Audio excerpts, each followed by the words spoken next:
हर हर महादेव, जय भोलेनाथ। आप देख रहे हैं यूट्यूब चैनल भक्ति सागर। चैनल पे अगर आप पहली बार हैं तो चैनल को सब्सक्राइब कर लीजिएगा, बेल आइकन के बटन पे भी क्लिक कर दीजिएगा ताकि आने वाली वीडियो की नोटिफिकेशन, पूजा से संबंधित जानकारी की वीडियो आप तक सबसे पहले पहुंच सके। वीडियो पसंद आती है तो लाइक जरूर से करिए, कमेंट सेक्शन में कमेंट्स लिखना ना भूलिए, साथ ही जो है दोस्तों को शेयर करना भी ना भूलिए। तो दोस्तों बिना देरी किए वीडियो को शुरू करते हैं। और आज की वीडियो में मैं बात करने जा रही हूँ बैसाख माह 2024 के बारे में। दोस्तों हिंदू कैलेंडर के हिसाब से बैसाख महीना दूसरा महीना है। यह महीना भगवान विष्णु जी को समर्पित है और इस महीने में अक्षय तृतीया, बैसाख पूर्णिमा यानी जिसको कि बुद्ध पूर्णिमा के नाम से भी जानते हैं, और मोहिनी एकादशी जैसे महत्वपूर्ण त्योहार मनाए जाते हैं।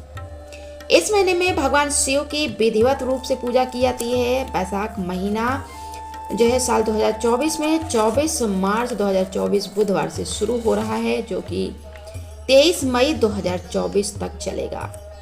इस महीने में कुछ ऐसी चीजें हैं जिसे करना शुभ माना जाता है और कुछ ऐसी भी चीजें हैं जिसे करते हैं तो अशुभ होता है।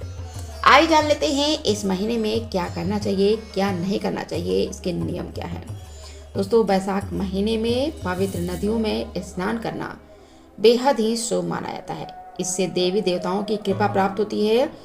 इस महीने में दान पुण्य करना बेहद ही शुभ होता है। इसलिए इस महीने में गरीब और जरूरतमंद व्यक्तियों को भोजन, वस्त्र और धन का दान करने से सौभाग्य की प्राप्ति होती है।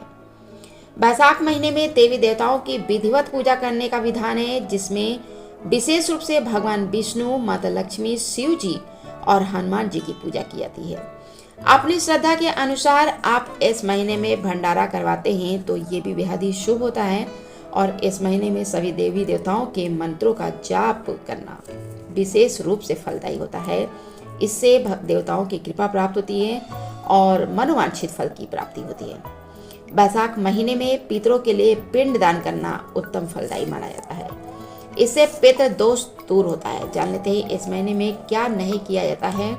इस महीने में तामसिक आहार का सेवन करने से बचना चाहिए। इस महीने में झूठ नहीं बोलना चाहिए, किसी को अपशब्द नहीं बोलना चाहिए। बैसाख महीने में बेवजह किसी को परेशान नहीं करना चाहिए, साथ ही क्रोध करने से भी बचना चाहिए। बैसाख माह में दिन में सोना वर्जित होता है। इस महीने को लेकर मान्यता है कि इस दिन से ही त्रेता युग की शुरुआत हुई थी। सृष्टि के रचयिता जगत पिता ब्रह्मा जी ने जो है इस मास को सर्वश्रेष्ठ बताया है। इस मास का उल्लेख और महिमा पुराणों में भी बताई गई है। जिस तरह से 4 युगों में सतयुग है, 4 वेद जैसा शास्त्र तीर्थ में जो है गंगा का स्थान है, उसी तरह से हिंदू पंचांग में माधव मास है, जिसको कि जो है बैसाख मास के भी नाम से जानते हैं। स्कंद पुराण में वैष्णव खंड में इस महीने के बारे में बताते हुए लिखा गया है कि न माधव समो मासो न कृतेन युगम समम न च वेद समम शास्त्रम न तीर्थम गंगया समम। बैसाख महीने में धर्म, कर्म, जल दान करना शुभ होता है। पितरों के तर्पण के लिए बैसाख अमावस्या का दिन सर्वश्रेष्ठ बताया गया है। इस दिन पितरों की शांति के लिए तर्पण और उपवास करना चाहिए। अमावस्या के दिन पीपल पे जल चढ़ाना चाहिए, पीपल के पेड़ के नीचे दीपक लगाना चाहिए, बैसाख की कथा का श्रवण करना चाहिए, गीता का पाठ करना चाहिए। इस महीने को माधव मास भी कहा गया है। इस महीने में भगवान विष्णु के माधव स्वरूप की पूजा करनी चाहिए। ओम माधवाय नमः मंत्र का जाप करना चाहिए और तुलसी पत्र मिलाकर पंचामृत भगवान विष्णु को अर्पित करना चाहिए। बैसाख महीने में गर्मी का प्रकोप बढ़ जाता है, तो ऐसे में आप इस महीने में तेल से तली हुई और भुनी हुई चीज़ें खाना नहीं चाहिए, जो कि स्वास्थ्य के लिए भी ठीक नहीं रहता है और शास्त्र सम्मत भी इन चीज़ों की मनाही की गई है। बैसाख महीने में केवल एक ही बार भोजन करना बताया गया है। धार्मिक मान्यताओं के अनुसार बैसाख मास में जल पात्र, कपड़े, आम, जलदान, सत्तू और हवा के लिए पंखे अन्न और फल का दान करना शुभ होता है और कल्याणकारी भी माना जाता है। इससे जो है अक्षय फलों की प्राप्ति होती है। और वैशाख महीने की प्रतिपदा तिथि 24 अप्रैल 2024 यानी बुधवार की सुबह 5:18 से शुरू होगी और वैशाख माह का समापन 23 मई को होगा।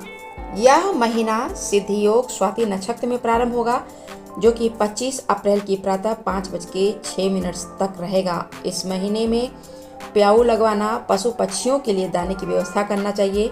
इससे जीवन में सुख और समृद्धि आती है। इस महीने में सूर्योदय से पहले उठकर भगवान विष्णु की पूजा करनी चाहिए। भगवान विष्णु के मंत्रों का जाप करना चाहिए। इन कामों को इस महीने में करने से हर संकट दूर होता है। साथ ही भगवान की कृपा और देवी देवताओं की कृपा जो है बनी रहती है, जिससे जो है घर में सुख और समृद्धि आती है। वीडियो में अभी के लिए इतना ही। मिलते हैं अगली वीडियो में नए विषय के साथ। तब तक के लिए धन्यवाद।